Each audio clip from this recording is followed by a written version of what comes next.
virtual seminar. My name is Ron Yu, and it is my pleasure to moderate today's seminar.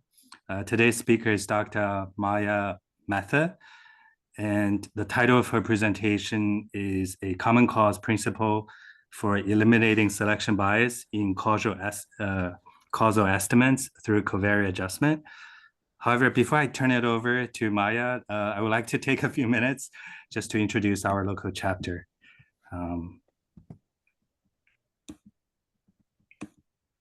So our local chapter, that is the San Francisco Bay Area chapter of the American Statistical Association, or SFASA, is the fourth oldest chapter in the ASA.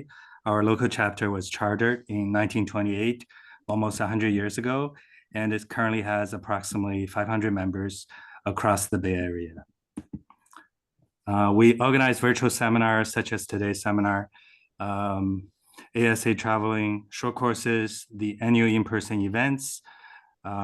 We also provide mentorship to K-12 students on projects that are initiated and designed by themselves during the summer since 2019. And we also offer student travel awards to local graduate students who plan to present at the JSM each year. Speaking of annual events, I would like to take this opportunity to bring the 2025 SFASA Annual Symposium to your attention, which will be held in about 2 weeks on Sunday afternoon, February 9th, at San Jose State University. The event, dinner is included in the event. Registration is now open, and the theme of this year's event is integrating AI tech in daily lives. Featuring 2 keynote speakers from Albertsons and LinkedIn, as well as 3 additional panelists. Please just look up 2025 SFASA Annual Symposium in Google, and you'll be able to find the link for registration, and we hope to see you all at the symposium. The SFASA activities are made possible through the collective efforts of SFASA officers, which are shown on this slide. I'm being one of them, and we're all volunteers with our regular day jobs. If you're interested in joining us, please contact our treasurer, Kathy John. The annual membership dues are only $9 for regular members and $3 for students, which are also tax deductible. Please also feel free to check out our website as well as connect with us on our LinkedIn page. So coming back to today's seminar, it is my pleasure to introduce our today's speaker, Dr. Maya Mathur, who is an associate professor at Stanford's Quantitative Sciences Unit, which is within the Biomedical Informatics Research Division and the Department of Pediatrics. She's a statistician whose methodological research focuses on meta-analysis and other forms of evidence synthesis, as well as causal inference. Outside of methodological research, she directs the Stanford Humane and Sustainable Food Lab and is the Associate Director of the Stanford Data Sciences Center for Open and Reproducible Science, or CORS. She has received Early Career and Young Investigator Awards from the American College of Epidemiology in 2024 last year, the Society for Epidemiologic Research, and the Society for Research Synthesis Methods, both in 2022, and the American Statistical Association in 2018. So without further ado, I'll turn it over to Dr. Mathur. Great, thank you so much, Ron. It's a pleasure to be here. I'm gonna go ahead and screen share. I think you need to enable screen share. Okay, please try again. Okay, let's try that. Great, that looks like that worked.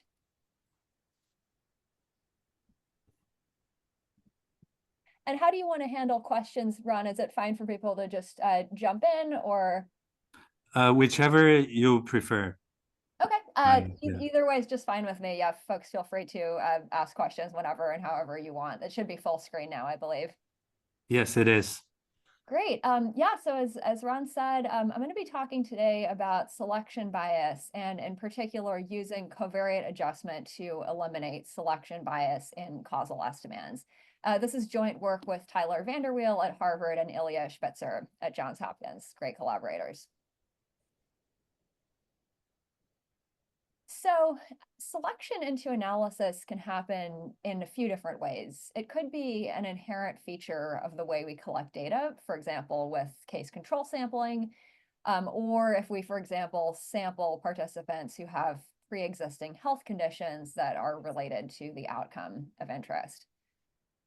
But selection can also happen during analysis. So one key example that I'll be coming back to today a lot is when we handle missing data by doing a complete case analysis. So selecting on whether someone is complete.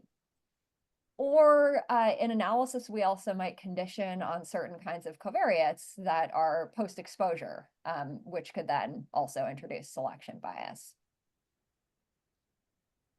So the motivation for this work was to try to take a causal graphical perspective on selection bias, and in particular, to try to use existing results that have been done in the case of confounding and observational studies, and try to use those types of ideas to achieve similar covariate control results in the case of selection bias.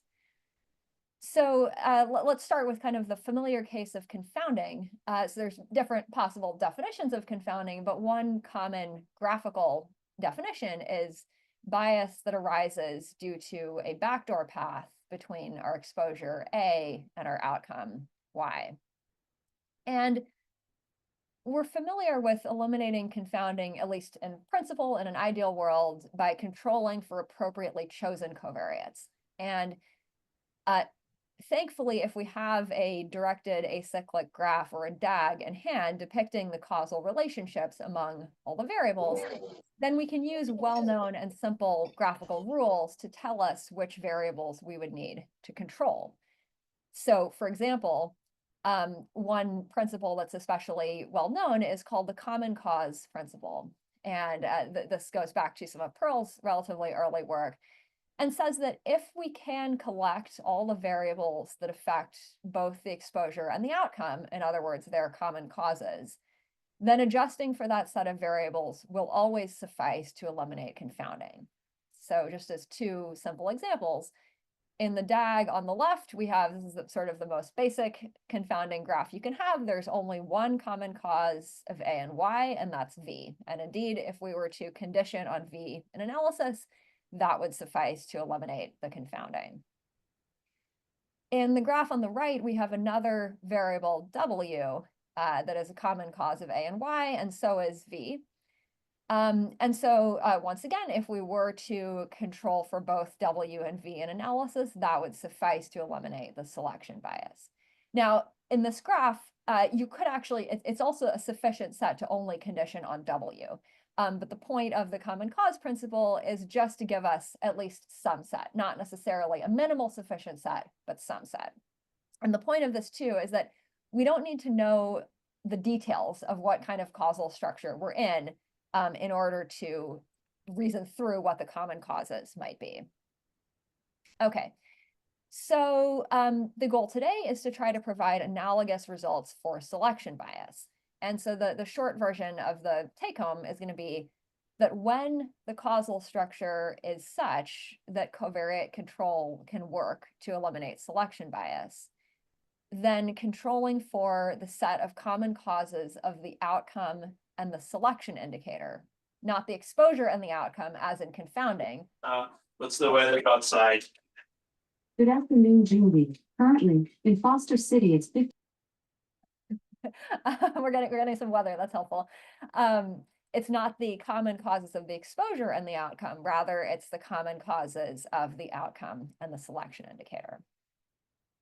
Okay, so I mentioned missing data at the beginning. And so the results I'm going to describe today do have, I think, some interesting implications for the common practice of doing complete case analysis for missing data. So a number of influential papers say that complete case analysis is unbiased only if data are missing completely at random, which of course is just a very stringent assumption. I mean, that's really only going to be plausible if you trip down the stairs and randomly drop half your test tubes on the floor. That would be missing completely at random, but in most epidemiological and biomedical studies, that's just not very reasonable.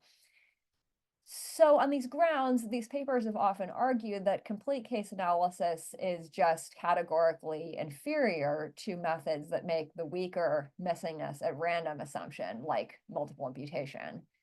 Just two examples. A paper in New England Journal of Medicine said, "We do not recommend using the complete case analysis approach to missing data, since it requires the unrealistic assumption that the data are MCAR." Another paper in JAMA similarly said, "Complete case analysis requires a far more restrictive assumption than multiple imputation, that any data point missing is missing completely at random."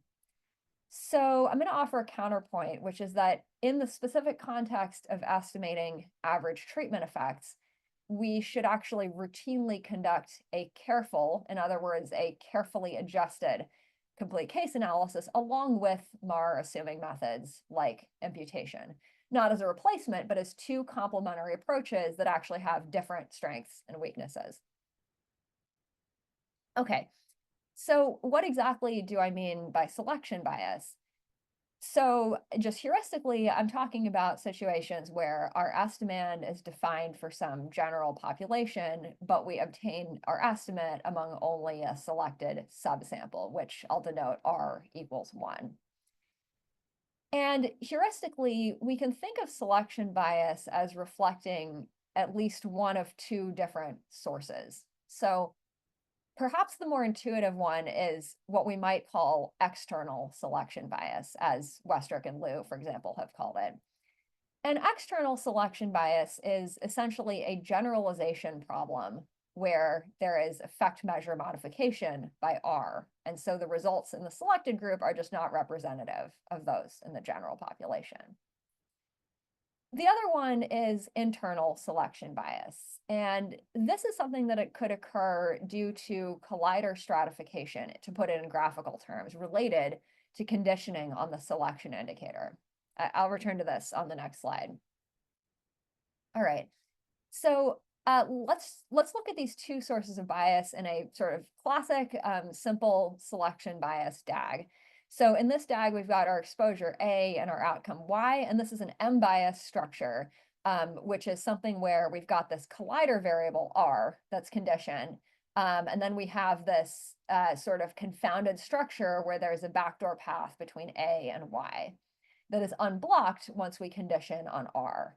That's the red path that's highlighted in the lower left DAG.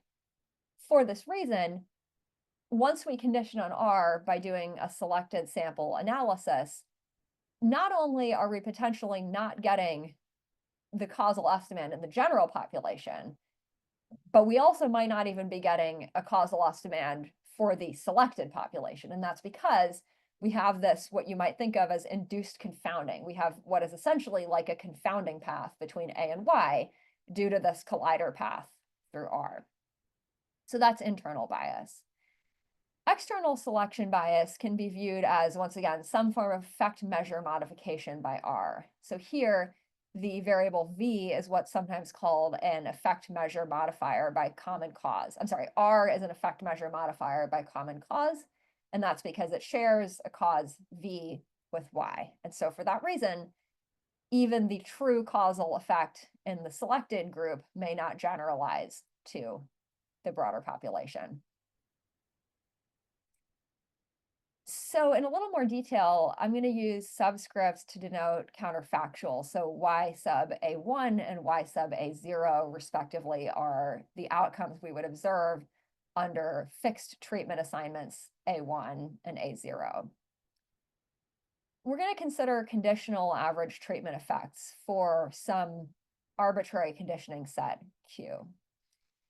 And so we'll define the conditional average treatment effect as delta Q among the general population. This is our estimand of interest. And so in potential outcomes notation, it's just the difference in average potential outcomes comparing treatment levels A1 to A0 and conditional on Q. A naive estimand that we could calculate for the selected sample is called beta Q. And this is simply the mean difference in Y comparing groups A1 and A0, conditioned on not only Q, but also on R because of the selection. So our goal is to try to find a sufficient adjustment set of covariates Q such that our naive sample estimand beta Q is actually equal to our delta Q, our desired Kate for the general population. So if we knew the full causal structure, in other words, fully specifying the graph, then we could apply any number of existing highly general results to find a sufficient set of covariates when doing so is possible given the causal structure.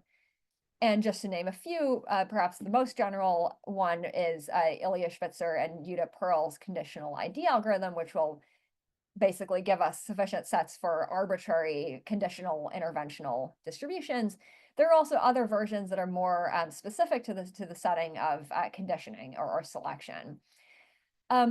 We recently did, along with Ilya Spitzer, we recently did two criteria that are based on graphs called single world intervention graphs, or SWIGs, that are intended to be a way of decomposing selection bias into these internal versus external sources and mapping those onto clear graphical criteria. So I'll briefly show you those.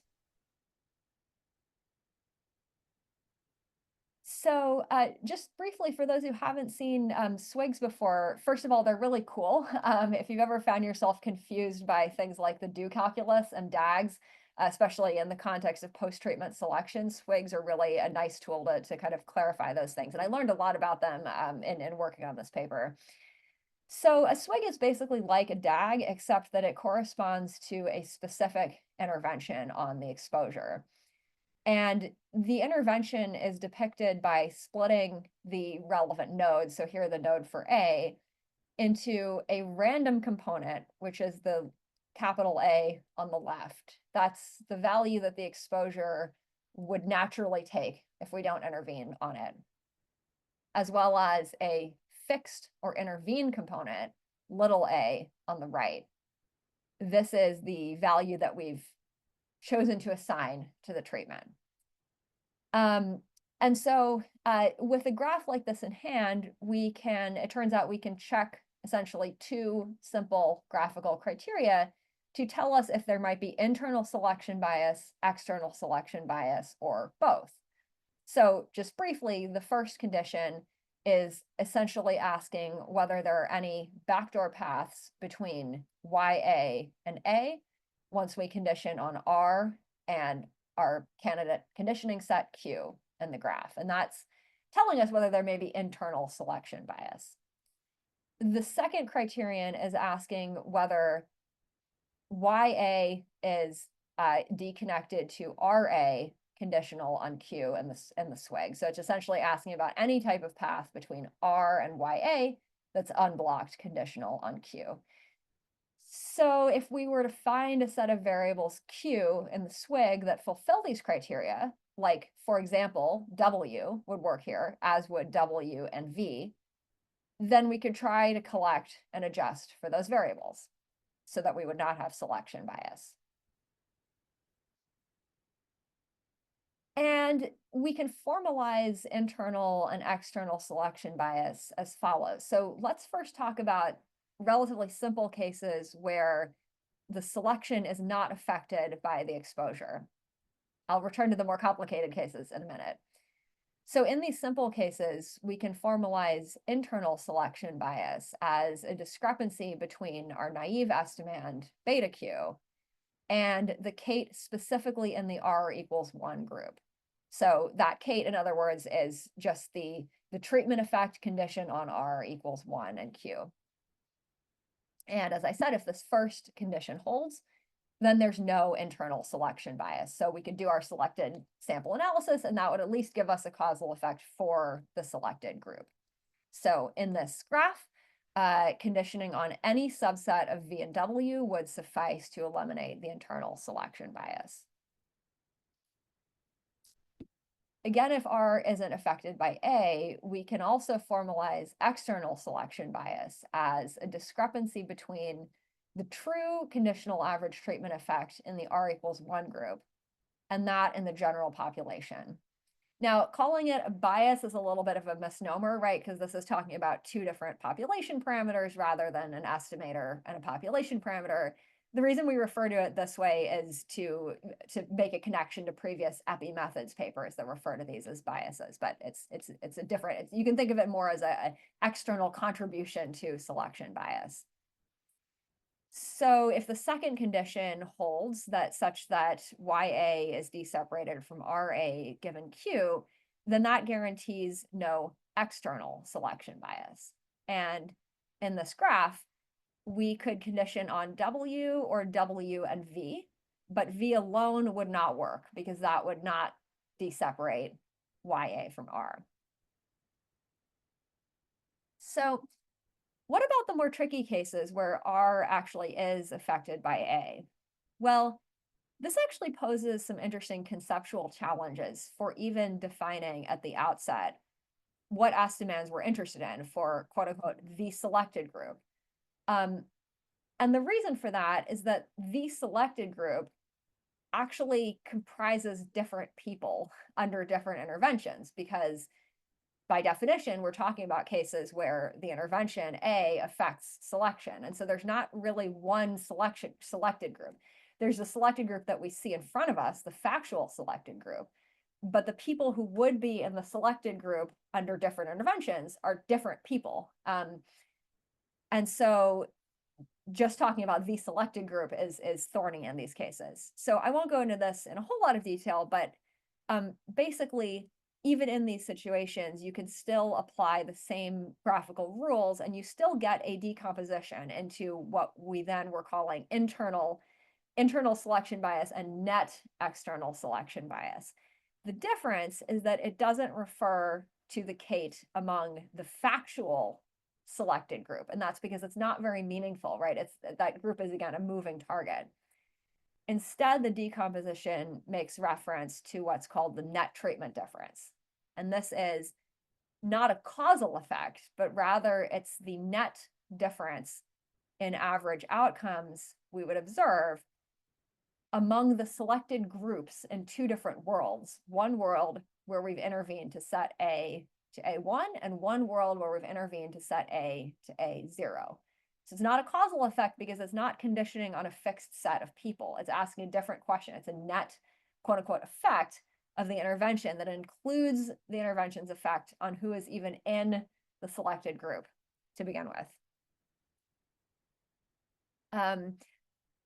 So the graphical criteria will generalize in that case to a sort of broad class of causal structures called NP-SEM-IEs, or non-parametric structural equation models with independent errors. And I won't go through this in detail, but essentially it's the same principles that I just described, but again, decomposing in terms of this net treatment difference rather than the factual selected group. And then a special case that might be of interest is what if we believe that our conditioning set Q suffices to control for conventional confounding, meaning the confounding that would be present even when R is not conditioned. And the reason this might be of interest is, again, there's kind of this long history, right, of epidemiologists, statisticians, applied researchers thinking through the control of confounding in observational studies, for example, using ideas like Pearl's common cause principle. And so it may be that we've already applied those kinds of rules, that kind of thinking, to ensure that Q is at least a sufficient adjustment set for confounding before there's been any selection bias. We could then ask, what other variables would I need to add to Q in order to additionally get rid of the selection bias? So just in brief, it turns out that if condition 2 holds, that was the the one saying that Q deseparates YA from RA, and Q is confounding sufficient, that actually implies the first condition. And so another way to think of this is that Q remains confounding sufficient when R is also conditioned. And so in that case, we have really only this one thing to worry about, which is whether we have unblocked backdoor paths between the selection indicator and the outcome. Okay, so we're done. We can go home and we know how to get rid of selection bias. Okay, so just kidding, because the problem is that often we don't know the causal structure, I think, in practice. This is an example of just 6 of the many possible DAGs in which selection bias could occur. They're pretty diverse. They're actually a lot more diverse than the kinds of graphs in which we would have confounding. In particular, for example, okay, well, some of these, okay, this top middle one is the one we've been looking at, the M-bias structure. So, okay, there's that type of graph. There's also graphs where R is not even a collider, like the one to its right, where R is just related to Y, but it's not a collider in any way. There are even graphs where, you know, R is it's only affected by Y. It's not even directly affected by A, like the lower left one. That could also have selection bias, and could even be that R itself is a mediator, or it's affected by a mediator, like the lower right one. So there's just this huge menagerie of DAGs that could exhibit selection bias, and I just think in principle it might be hard to know exactly which one we're in. So given that, our motivating question for this work is whether there are general rules for which covariates to control to eliminate selection bias, even if we don't know the full causal structure. We only know a limited amount of information about variables' causal relationships. So that brings us to the common cause principle idea. And so the setting is similar to before, right? So we're again trying to find a sufficient adjustment set of covariates such that our naive sample estimand beta Q is equal to our general population Kate delta Q. Throughout, we're going to do non-parametric identification, so no restrictions on variable types, distributions, or link functions. I've written the Kates so far as differences just to keep things simple, but of course this could be anything. It could be a ratio, whatever. Now, as I alluded earlier, well, one reason that the naive sample estimand beta Q could be not equal to delta Q is not actually about selection bias. It could just be due to conventional confounding. So for clarity, we're going to separate our conditioning set Q into 2 sets, C and Z. Set C is a set of covariates that suffices to control confounding in the general population. So again, when R is not conditioned. In other words, it blocks all the backdoor paths between Y and A when R is not conditioned. Z is an additional set of covariates, which when I condition it along with C, suffices to eliminate the selection bias, okay? So for example, in this DAG here, W could be chosen to be C. That would be our confounding set that would work if R were not conditioned. And V could be chosen as my additional set Z, which would then eliminate the selection bias. Just for simplicity in the slides, I'm going to, going forward, only show examples where the empty set suffices for C. So there's no confounding at the outset, but that's very easy to relax. Okay, a little bit of inside baseball about the graph setup. If you're not really into causal graphical models, you don't need to listen to this, but it may be of interest for those who are. So the way this is set up is we're going to consider, put it in the graph, we're going to have the set of variables consisting of A, Y, C, and R, as well as common causes of all pairs of those variables. The reason for doing this is that we're not only interested in considering variables that are measured or observed.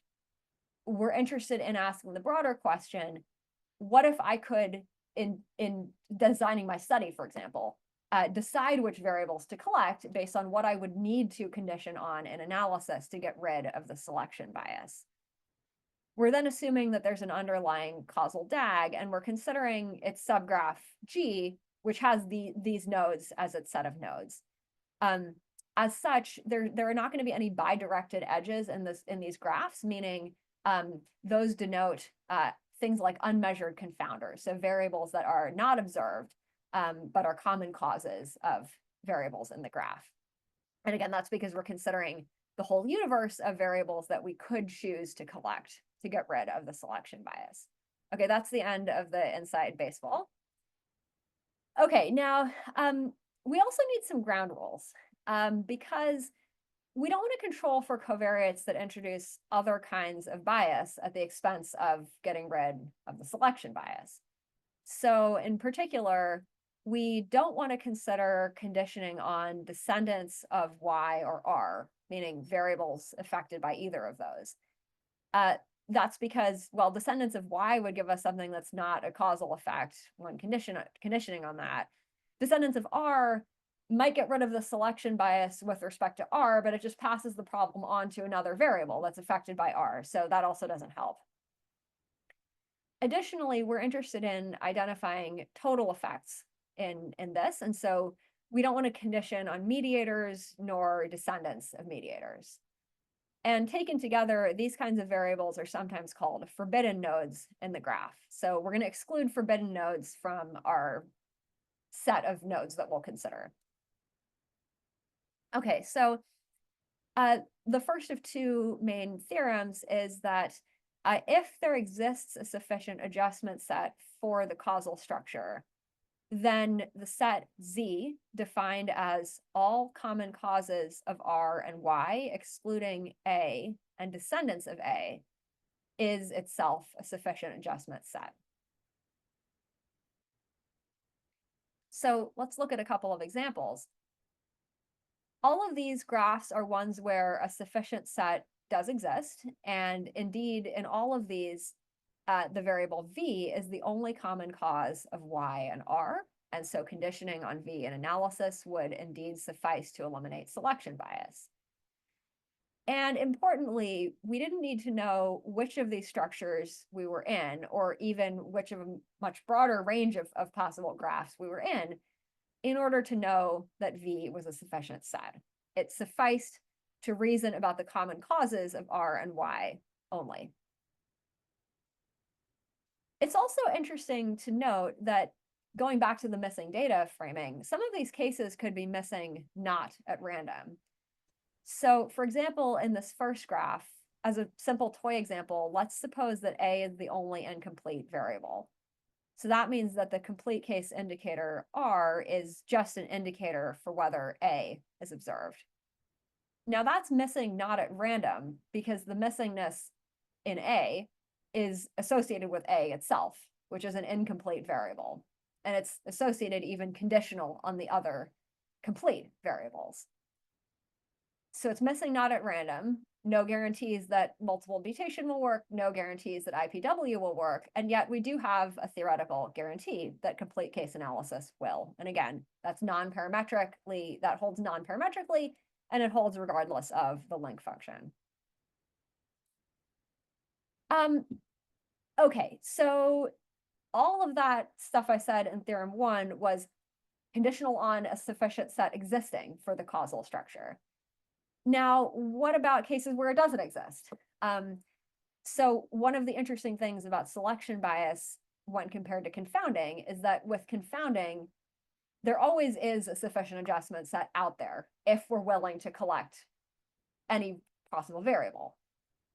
But for selection bias, some causal structures are actually hopeless. There is no sufficient adjustment set in the graph, no matter how many variables we try to collect. So the second theorem is about these cases. And so the silver lining is that although these cases exist, they can be characterized in a relatively intuitive way that can, I think, help us reason through in practice whether we might be in one of these hopeless causal structures. So the second theorem says that if a sufficient set does not exist for the causal structure, this is equivalent to having one or both of the following cases. case number 1 is called type D insufficiency. This is where either Y affects R or R affects Y. Second case is called type M insufficiency. This is where either R itself is an AY mediator or it descends from such a mediator. So if either of those things is true, then no amount of covariate adjustment is going to rescue us from the selection bias. So I think in practice, the game for applied data analysis then would be starting by trying to think through whether we might be in one of these insufficiency cases. And I think what's helpful about it is that although it certainly requires some guesswork and some substantive knowledge, at least you don't have to know the full causal structure necessarily to reason intuitively about these things. So here's a real example with a longitudinal randomized trial called SANS. So in this study, the randomized treatment was having a lower target blood pressure and cholesterol than the standard clinical guidelines. And the outcome was atherosclerosis as measured by a carotid ultrasound at follow-up. And this was a longitudinal study. And so the way missing data happened was people dropping out, not coming back for the follow-up visit. So let's go through the insufficiency cases. So first, could it be that we have type D insufficiency because either R affects Y or Y affects R? Well, I'm not an expert on this substantive area at all, but I think R affects Y seems a little bit unlikely because that would be saying that the act of coming in for your follow-up visit affects whether you have atherosclerosis. And I don't think that makes temporal sense because the atherosclerosis takes some time to build up, right? And so just the act of coming in to have your neck ultrasounded doesn't affect whether you have atherosclerosis. That's in the past. So I think that one's unlikely. Could it be that Y affects R? Well, this would be if your atherosclerosis affects whether you come in for a follow-up visit. This one I also think seems a little bit unlikely. I think people are probably not aware of what their atherosclerosis is unless they come in to get the ultrasound. There could be other factors associated with atherosclerosis, but that would not be Y itself affecting R. There could be common causes, okay, but that's not going to put us in one of these insufficiency cases. The last one is type M insufficiency. So could it be that R is a mediator or it's affected by a mediator? Well, maybe. Here's this sort of just so story. You can judge whether you think this is plausible. So maybe one of the mediators is exercise. So let's say you're a patient who's given this more stringent target blood pressure and cholesterol target. So you have to go and do a lot of exercise in order to achieve that target. And that in turn is perhaps what affects your atherosclerosis. So I suppose it's possible that like if you have to do all this exercise, you don't really have time to come in for your follow-up ultrasound. And so you're just like running all the time and you don't come in for that reason. So that would be a case, kind of a just so story, but that would be a case where we have mediator affected missingness. Okay. Here are some concrete examples of cases where we will not have a sufficient adjustment set. So in the first two cases, we have outcome affected missingness. In the first case, it's just a direct path from Y to R. In the second case, it's a path that goes via the variable V, but nevertheless, we still have outcome affected missingness. And then the last one is mediator affected missingness. So this one, for example, could represent the SANS trial that we just talked about. So just as a little aside, so going back to the motivation of using confounding results to try to do something similar for selection bias, there's also an analogy to the sensitivity analyses that are now well known for confounding, which date back to really the 50s or earlier. And so in the context of confounding, what we often might do, right, is try to think through a sufficient confounding set, try to measure those variables, try to adjust for them, but then hopefully also do some sensitivity analyses to ask, well, how robust are the results to possible unmeasured confounding? What if we didn't control for a sufficient set of confounders because we didn't measure them or we didn't think of them or whatever? And so, in fact, we can do something quite similar, actually very directly analogous for selection bias or missing data. Again, using the fact that graphically, these biases can be seen to manifest in a similar way to confounding. It's backdoor paths. It's just backdoor paths between Y and R instead of A and R. So that's kind of, I found that kind of interesting that there's this analogy. All right, let's go back to complete case analysis. So remember, complete case analysis is just a form of analysis-induced selection. And indeed, it's true that if data are missing completely at random, that is sufficient to guarantee that complete case analysis is unbiased for arbitrary estimands and analysis models. Sufficient, but not necessary. Even though influential papers, once again, say that MCAR is actually necessary for complete case analysis to be unbiased, and so we shouldn't use it. We should use MAR-assuming methods like multiple imputation, and we shouldn't do complete case analysis at all. And I think the results we've seen today echo what others have already argued, which is that that's actually an oversimplification. In many settings, as we've seen, complete case analysis is unbiased, not only when data are MAR, but also even in cases where they're missing not at random. And those latter ones are important, right? Because these are cases where multiple imputation, IPW are not guaranteed to give us unbiased results, but complete case analysis, when appropriately adjusted, is. I'm certainly not the first one to say things along these lines. I think one of the earliest statements was Nan Laird, of course, was always very far ahead of her time. And so in 1988, she wrote that complete case analyses may yield valid estimates of certain parameters, even with non-ignorable response, which is nearly a synonym for missing not at random. One familiar example, in fact, is logistic regression for complete case sampling. So what is complete case sampling if not outcome-dependent sampling? It's missing not at random by design, and yet we're quite familiar with the idea that logistic regression will be unbiased for the odds ratio, for the odds ratio of the treatment on the outcome. Now that's one specific link function and one specific type of causal structure, but the point of the results that I've shown today is to do that more broadly for arbitrary estimands, arbitrary distributions, and link functions.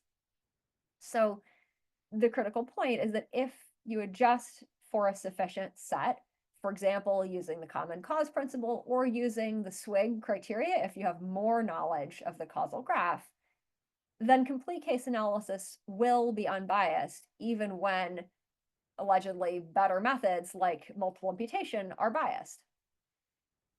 In simulations, we also found that even when a sufficient set does not exist, adjusting for the common causes of the outcome and selection does generally substantially improve the performance of complete case analysis. It may still be biased, but it's better than an unadjusted complete case analysis. And sometimes, although not always, an adjusted complete case analysis when there's no sufficient set will actually still outperform multiple imputation when the data are missing not at random. I don't want to imply that this is always the case under missing not at random, but it is sometimes true. So we think that it actually makes sense to routinely conduct a carefully adjusted complete case analysis along with MAR-assuming methods, not instead of them, but as two complementary approaches that have genuinely different strengths and assumptions. Okay, so just in summary, so I think that the game we ideally want to play in practice is first sort of thinking about whether it's plausible that a sufficient adjustment set will exist. So in other words, asking ourselves, is it plausible that we have outcome-affected messiness, or rather selection, or that selection itself affects the outcome? And second, whether it could be that selection is a mediator or is affected by a mediator.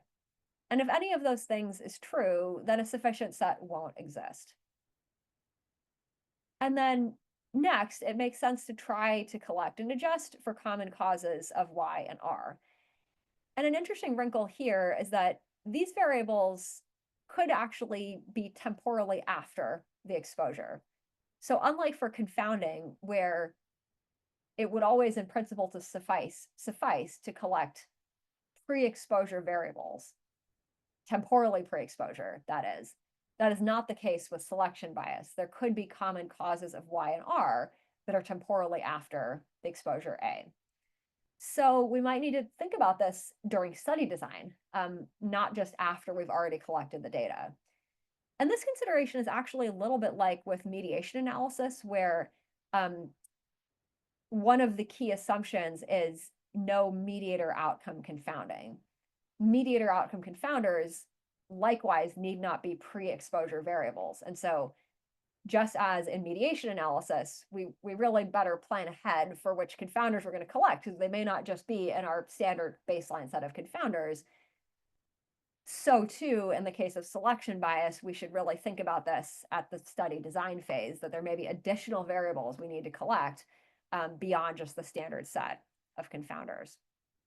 And as I said, even if a sufficient set doesn't exist, it still makes sense to do a complete case analysis adjusted for these common causes, because that often improves, although it may not eliminate selection bias. And again, with missing data, I think that it makes a lot of sense to routinely conduct a principled, in other words, carefully adjusted complete case analysis, in addition to using MAR assuming methods. All right, I'm going to plug 3 recent papers that I think are really cool. There's so many interesting papers on this topic, but I just will mention 3 that if you thought any of this was interesting, I would definitely suggest you check these out if you haven't already seen them. The first one is by Juan Correa et al. Called Generalized Adjustment Under Confounding and Selection Biases. This is a very interesting sort of graph-based approach to confounding and selection bias in the context of average treatment effects rather than conditional average treatment effects. The second one is by an early career researcher, Razieh Nabi, and this is a really interesting formalization in a causal and counterfactual language of missing data. Really interesting kind of paradigm shifting paper that I really enjoyed. The last one's also led by an early career researcher, Beilu Sun, and this is about inverse probability weighting for non-monotone MAR, and I thought also very interesting and creative approach. So that's it. I want to thank my collaborators again, Ilya Spitzer and Tyler Vanderweel. The slide deck is posted online publicly if you want to download it, and here are 2 links to the papers. So that's it. I wanted to leave some time for questions, comments, critiques. So feel free to, I guess, do that however you want. You can unmute yourself, or you could type it in the chat or whatever.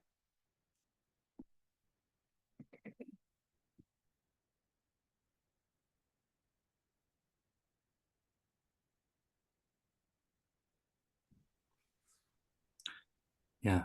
Thank you, Maya, for a very enlightening talk. I have to admit that before your presentation today, I also thought that for the complete case analysis, that it would have, it only produce a valid estimate under the MCAR framework.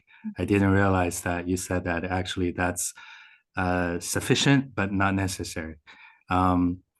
Yeah, thank you. I just have a question regarding your take-home slide under the first take-home message. You said that probably we should think about, these 3 questions regarding whether or not a sufficient adjustment set will exist. So I'm just wondering, like, if we thought through these 3 questions and the answers were no, I guess, which means that a sufficient adjustment set could exist. What would be your recommendation in terms of like identifying such a sufficient adjustment set from, for example, from the data?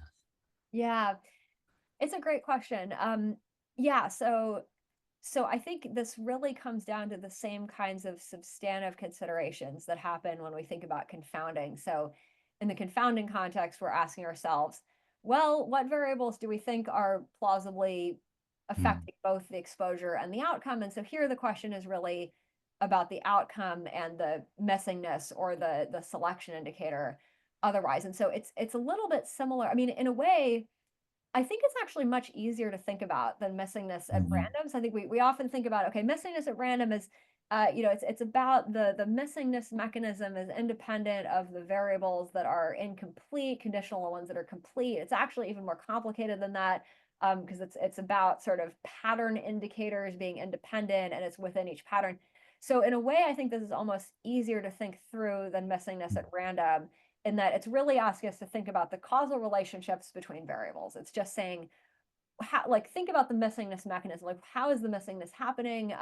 And that's really going to come down to, is it a longitudinal study with attrition? Is it EHR data where things are missing for other reasons, like, people not having insurance or people not reporting something or some such thing? And could any of those also plausibly cause the outcome Y? And I think thinking about the temporal ordering is also important here, in the sense that, we might know when the missingness is happening in the study. Is it attrition, or is it even affecting the exposure? And that might give us clues as to what variables could be its causes. Okay. Thank you, Maya. I guess where your suggestion is basically just to think about it, to go through the sort of the thought experiment, I guess, to think about what could have caused it. Yeah. Okay. Yeah.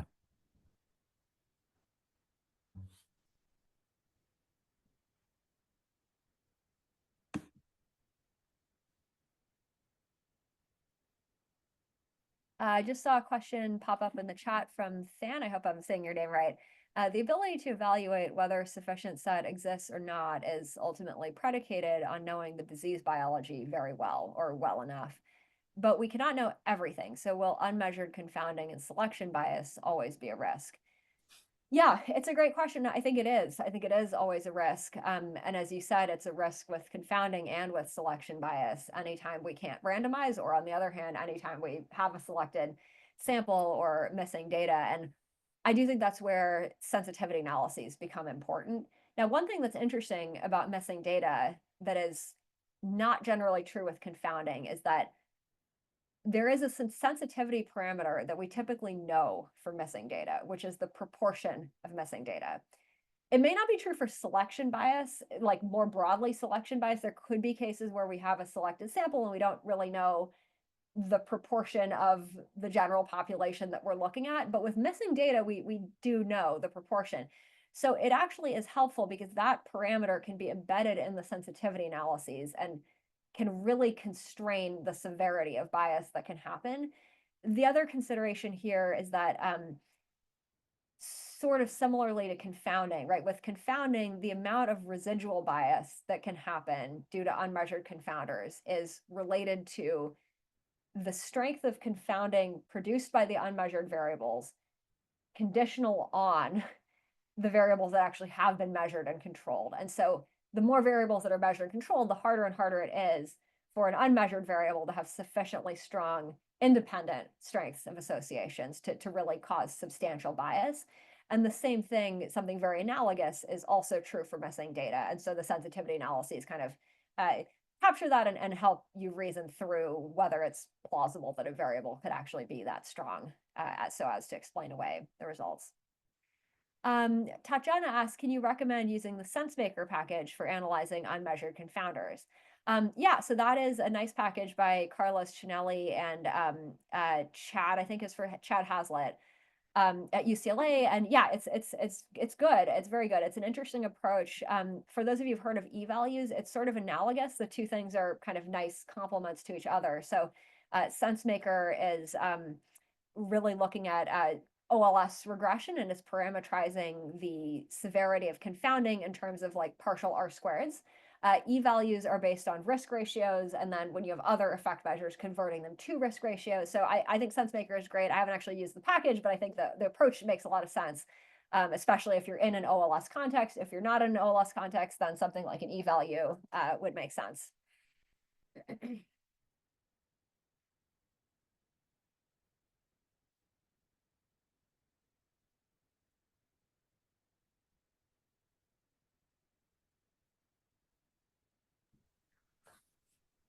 Maya, maybe one more question. I don't know if you actually already covered this, but regarding that SANS trial, where I guess it, like it is assumed that a sufficient adjustment set may not exist. So following your sort of third take-home message on the slide, so what would be the, like the common cause in that example? Yeah. So there, the outcome was atherosclerosis, and Yes. the R indicator was indicating attrition. So I'm a statistician, so I would, as a lowly statistician, I would then talk to the cardiology experts. But for example, it might be things like, I think very plausibly, maybe someone's quality of life is declining. Maybe their atherosclerosis is so severe that they're experiencing kind of limitations, and so they can't really come in, and so that could be that those types of limitations are common causes. Maybe there are other sort of lifestyle risk factors like socioeconomic status, maybe could mean that someone has a lower access to quality food, and so that contributes to atherosclerosis. And maybe then if someone is lower SES, it's more of a burden to come back for the follow-up appointment. So things like that, I think. I mean, I think in general, probably starting with the kind of usual slew of like demographic variables is a good idea, and then kind of adding in ones that also seem like missing this specific things. I think it does also lead to an interesting, like something I've been pondering and trying to wrap my head around, which is that I think in many observational studies we try to control for a very rich array of demographic and baseline confounders, not usually so in randomized studies. And so it may actually be the case that if it's the case that many of the common causes of Y and R are also common causes of A and R, or are in our set of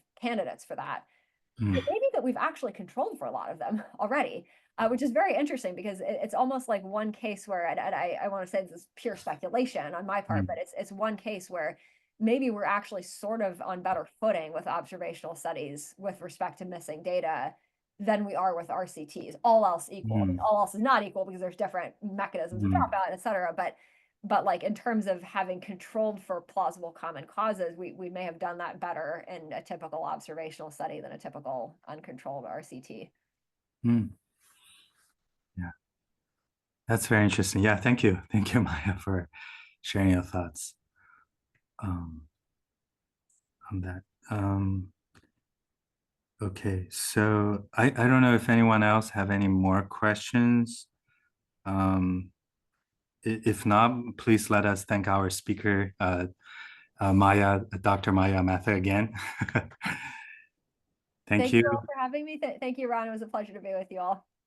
Thank you, Maya, and thanks everybody else for joining today's seminar. Thanks, everyone. Have a great weekend. Yep. Thanks, everybody, and hope to see you all at our next event.